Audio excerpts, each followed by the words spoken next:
Hey you all, I am your fave nurse B. Okay, so I want to talk about why I still pick up shifts as an LPN even though I'm a whole RN. Okay, so if you don't know me, my name's Brandy. I've been a nurse for 8 years, working in long-term care nursing, and I was an LPN first for about 7 years, and then I became an RN last year, 2020. What year was it? 2022, and I've been at RN for almost a year, and I do agency nursing. So I am a contracted nurse, meaning I don't specifically work for any facility at this time, but instead I work for the agency and then I go to different facilities and pick up shifts so that I'm an independent nurse.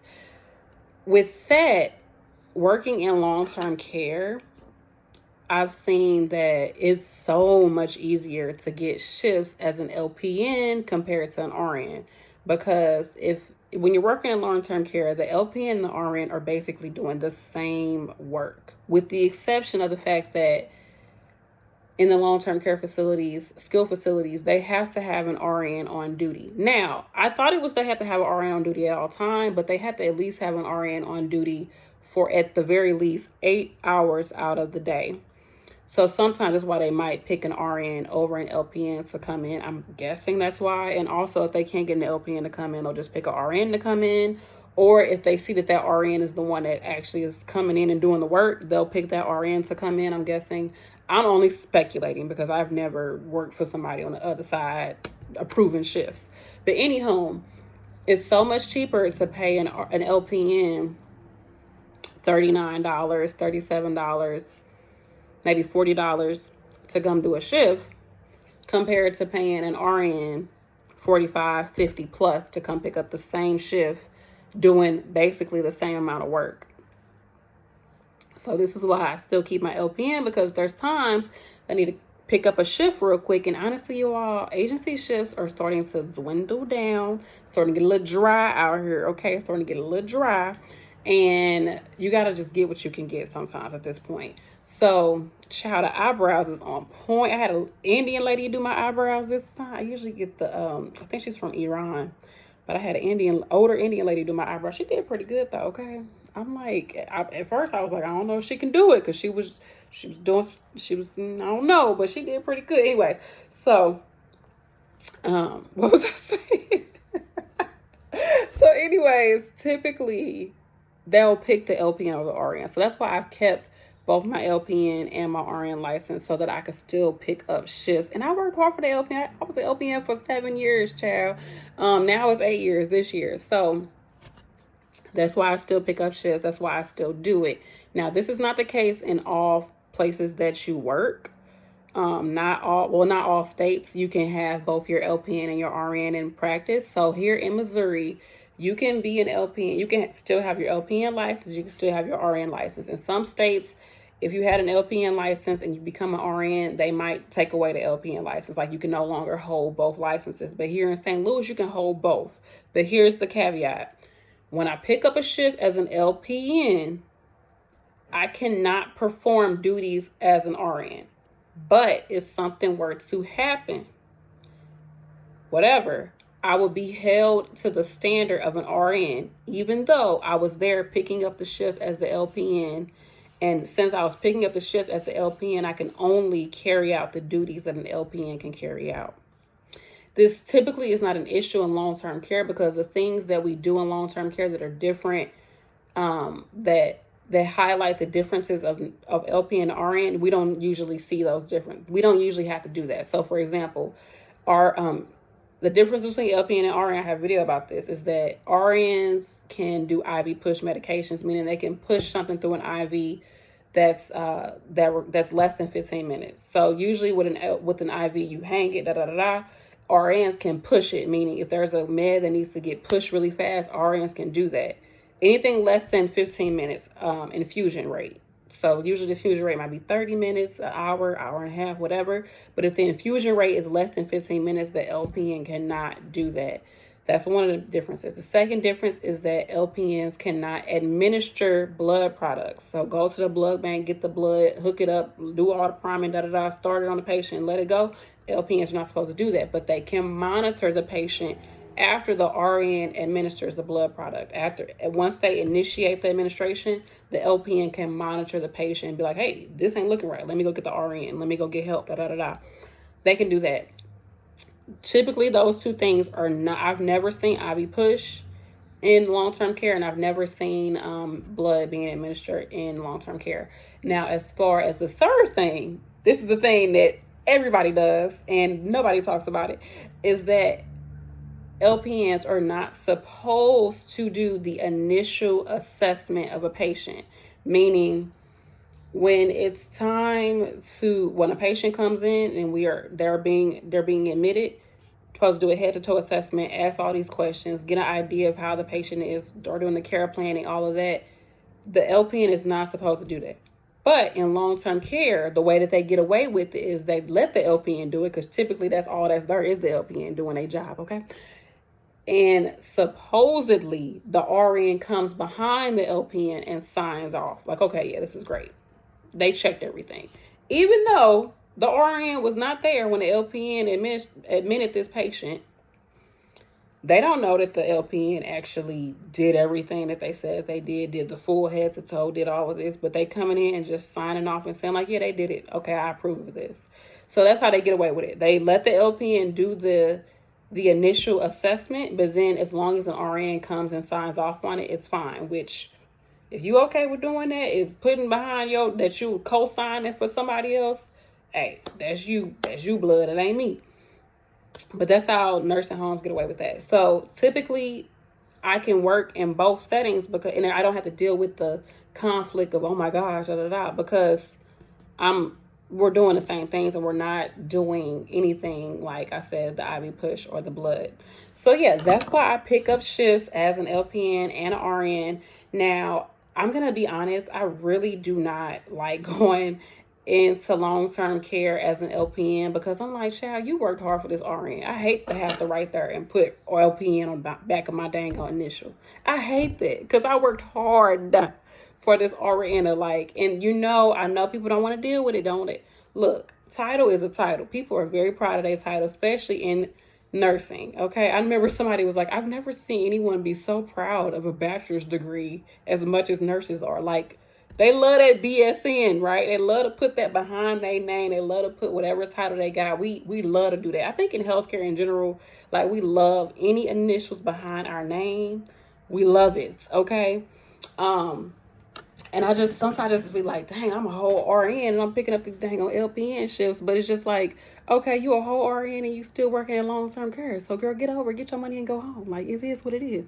So, and then the people will be like, I saw you on the schedule, but it said LPN. So I didn't think that was you. I was like, I have both. And I got to explain. I got both, my LPN and my RN. Which honestly, y'all, money is money. And I'm still here working in long-term care. But I got a little surprise coming up for you all. Might be some changes. But I have picked up as an RN, like, in a hospital before, which I need to post that video for y'all. And I've picked up shifts as like an RN supervisor before. So I've had some experience just picking up solely as the RN and not necessarily doing long-term care work. So yeah, we'll see how things go moving forward. I just wanted to come on and let you know you can both have your LPN and RN. And it is some benefits to having both, because I will look at an agency and I can switch back and forth between LPN and RN, right? And I'll see one agency will have the LPN rate, and I'm thinking, okay, they need the LPN at night. Let me see if they need the RN at night. So I try to pick up the RN first. I go over to the RN, it's the same rate. So they like, look, we don't care what we get, LPN or RN, we're going to pay y'all the same amount of money. But some places they will pay you, like, the difference I've seen is about, okay, so usually our LPN is in the 40s. So anywhere from like 39 till about 45 is the LPN. And then the RN on the low end is like 45, 46. And then the most I've seen it go, I've honestly seen some at like 72 for picking up. But I did not get it, child. But like the higher ones would be like 60 something. Like I said, agencies are starting to dry up right now. People are starting to go back to being staff nursing or picking up PRN or part-time somewhere. So and then also jobs are starting to get hip to agency, and so they're like in their job titles when they're like trying to get people to come, they're like paying agency rates. So they will pay you agency rates.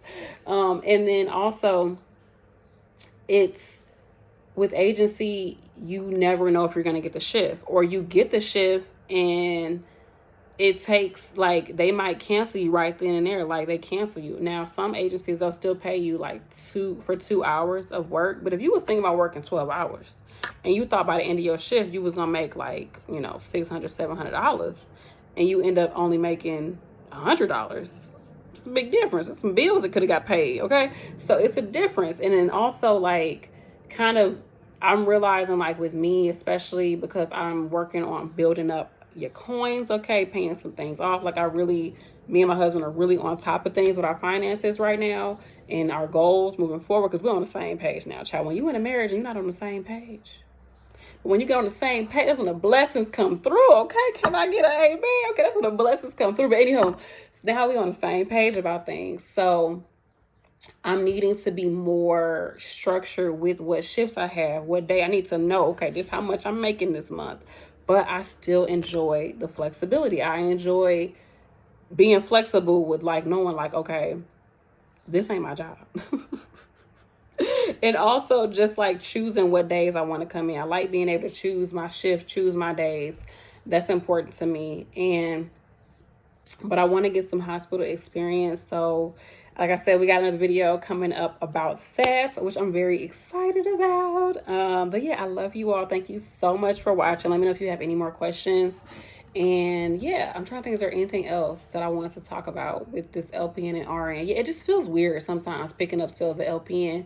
And sometimes it just makes me feel like, dang, am I even growing? Like, am I really, like, expanding as a nurse or even as a person, honestly? Like, when your job, especially if your job takes up a decent amount of your time, and since I'm American, so, you know, we're a very career-driven society. And it's a big part of, like, our identity here. Since that's a thing, like, sometimes I feel like I'm not growing because I'm not growing in my career, even though I have not totally different, but I have a different job title, you know, and a different skill set. I feel like, dang, like, I'm not really growing. I've been a nurse for 8 years. I just realized that today. Like, girl, you got 8 years experience doing this, okay? Like, you a veteran nurse almost, kind of, sort of. Yeah, I am, dang it. So you've been doing this for a good chunk of your life, okay? And I've been a nurse longer than I've been a mama, okay? I've been a nurse almost as long as I've been married. So it's a big deal for me, and I want to know that I'm growing and I'm expanding and I'm not feeling stagnant.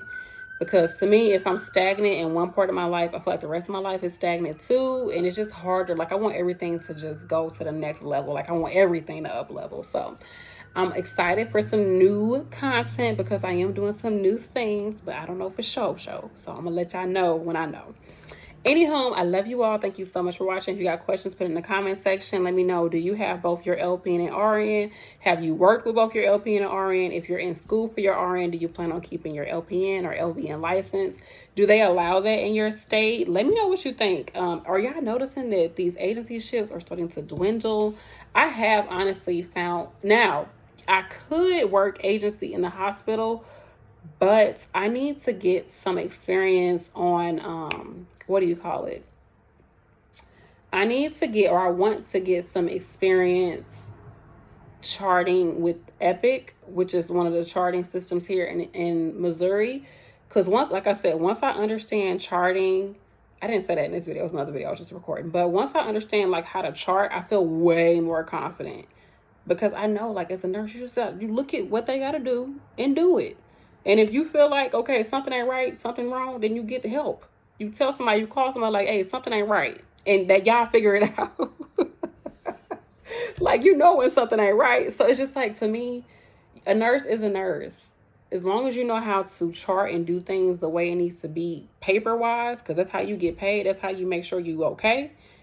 When it comes to the patient care, yes, it's different. There's so much difference, but patient care to me is not necessarily the part that gets you. It's usually the charting that takes you under. So if you understand how to chart, then it helps you to be a lot better when it comes to just your overall job. So as long as I know the patient charting, or anyways, there's an agency that I can go through the hospitals as an RN. But honestly, I just want to get some experience and be a little bit more stable before I put myself in the position of going into a hospital just to make some money and get some hospital experience. Like, I don't want to just jump in there and do it. Like, yes, the money is good. And, yes, I am a nurse, been a nurse for a while, but I wouldn't be 100% comfortable doing that. I want to have a little bit of guidance going forward. So, anyhow, I'm going to let y'all go. Bye.